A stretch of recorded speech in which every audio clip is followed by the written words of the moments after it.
제2부 빗물과 지하수, 그리고 기다림의 인문학. 가로림의 새벽, 하늘의 필기체를 읽다. 안녕하세요. 가로림 1959의 게으른 농부입니다. 오늘은 2026년 4월 27일 늦은 오후부터 태안의 대지 위로 고요한 이슬비가 내리고 있습니다.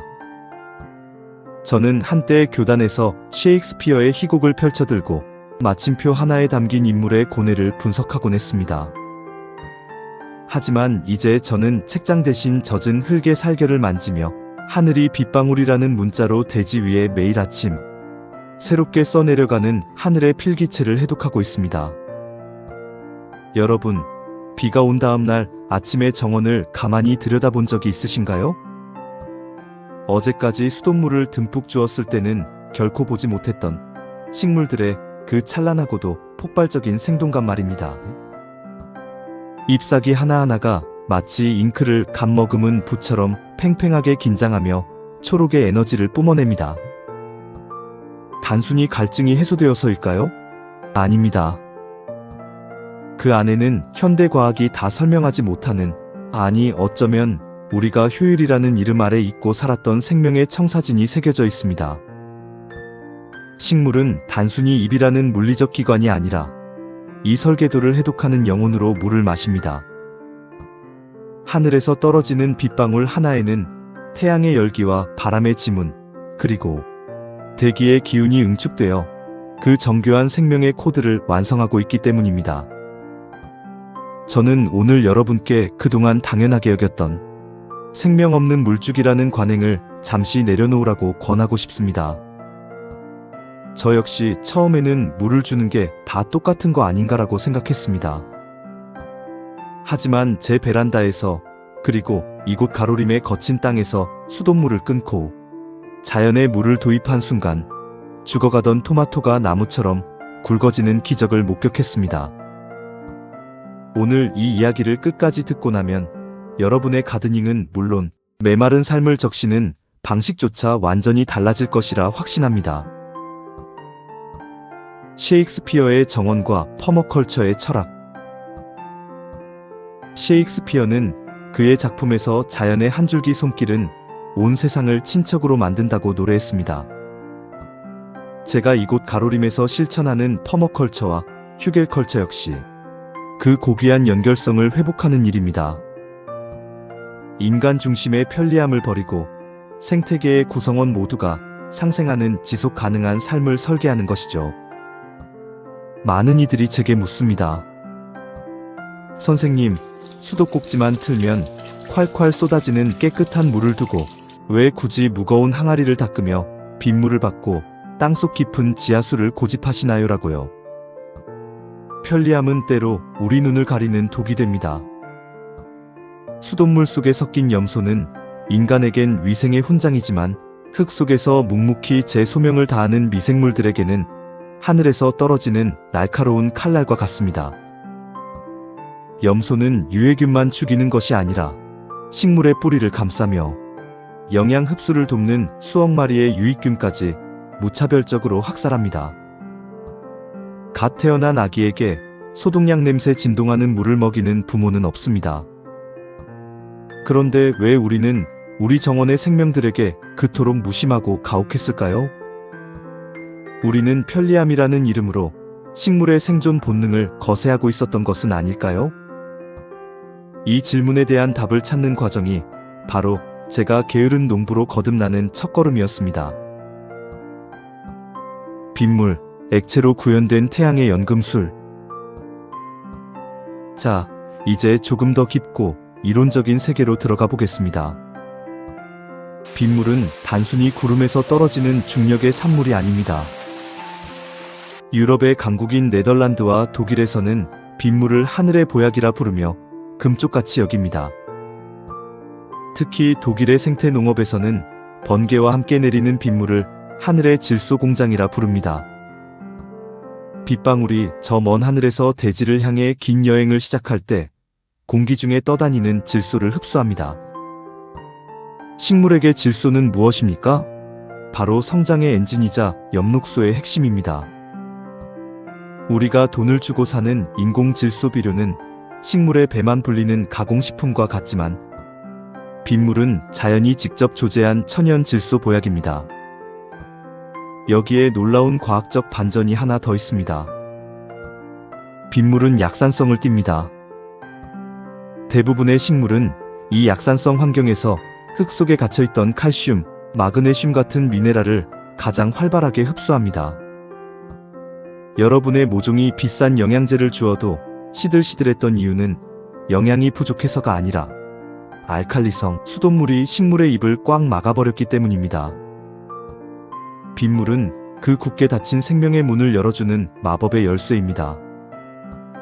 또한 빗물은 수돗물보다 용존 산소량이 월등히 높습니다. 물을 주는 것이 아니라 산소를 불어넣는 행위, 그것이 바로 빗물 주기의 본질입니다. 제가 빗물을 받기 위해 지붕 끝에 집수통을 설치하고 그것을 소중히 정제하는 시간은 단순히 물을 저장하는 시간이 아니라 하늘의 에너지를 담아내는 경건한 의례와 같습니다. 휴겔컬처의 심장과 지하수의 박동. 제가 이곳 태안에 설계한 휴겔컬처 정원의 비밀은 바로 거대한 수분 은행에 있습니다. 땅속 깊이 묻은 거대한 통나무와 나뭇가지들은 비가 오면 그 물을 스펀지처럼 머금어 저장합니다. 그리고 가뭄이 찾아오면 지하수와 연결된 미세한 모세관 현상을 통해 그 습기를 식물의 잔뿌리 끝까지 전달하죠. 어느 날 제 세 아들 세훈이, 세진이, 그리고 막내 세연이와 손자 손녀들이 이곳 태안 땅을 밟을 때 저는 물을 것입니다. 얘들아, 저 나무더미 아래 무엇이 살고 있을 것 같니? 아이들은 벌레나 흙을 이야기하겠지만 저는 대답해 줄 것입니다. 저 아래는 대지의 심장이 뛰고 있단다. 비의 축복을 저축해둔 저 물줄기가 이제 식물의 혈관을 타고 초록의 노래로 흐르고 있단다. 지하수는 대지의 자궁에서 거쳐나온 물입니다.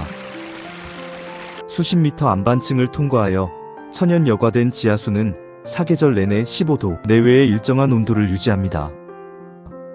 어린 모종의 잔뿌리들은 목마름보다 온도 충격을 더 두려워한답니다.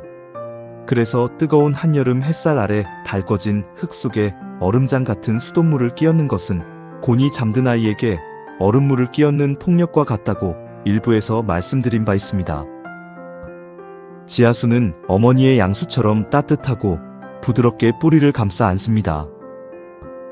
제가 지하수 관정을 고집하고 위에서 물을 붓지 않는 저면관수를 강조하는 이유는 바로 이 생명에 대한 예우, 생명 존중에 근간을 두고 있습니다. 아래에서 위로 차오르는 물은 흙의 구조를 파괴하지 않고 자연스럽게 스며들어 영양의 유실을 막아줍니다. 흙이 떡지지 않고 폭신폭신한 솜사탕처럼 유지될 때 식물의 뿌리는 비로소 자유를 얻습니다. 맹물 주기를 멈추고 보약을 다리는 법. 대지가 이토록 정성스레 물을 빚어내는데 우리는 너무 조급했던 것은 아닐까요?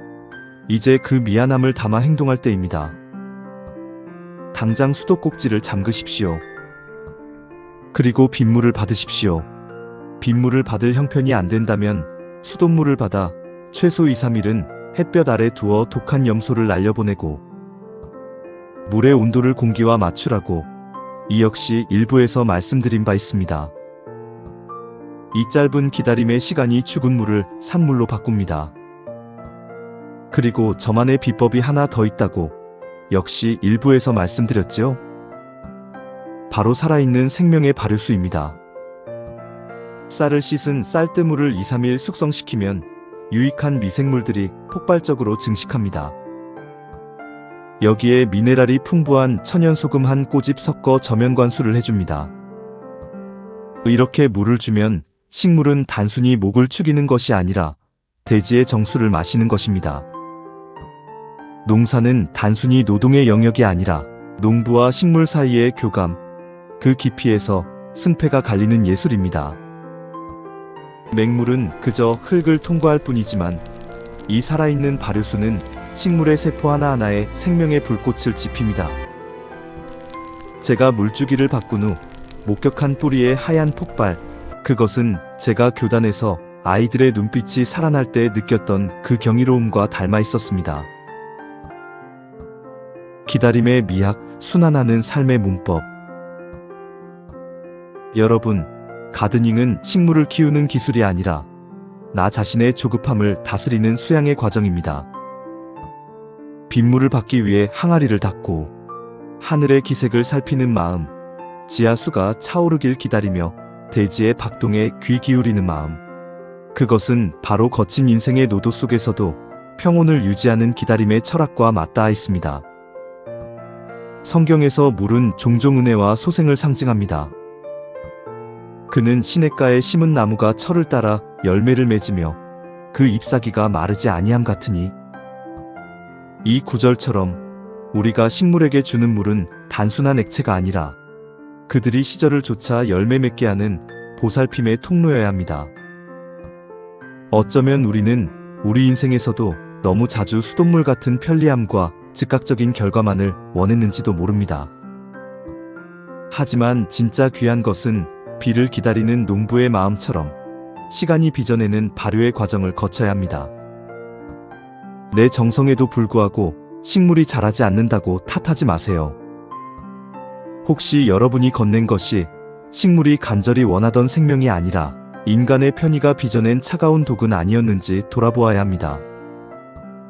수돗물 대신 빗물을, 서두름 대신 기다림을 선택할 때 비로소 정원은 응답합니다. 오늘 영상이 여러분의 정원에, 그리고 메말라 있던 마음밭에 구독과 좋아요라는 이름의 작고 소중한 단비가 되었기를 바랍니다. 지금까지 태안 가로림 1959에서 대지의 철학을 꿈꾸는 게으른 농부였습니다. 감사합니다.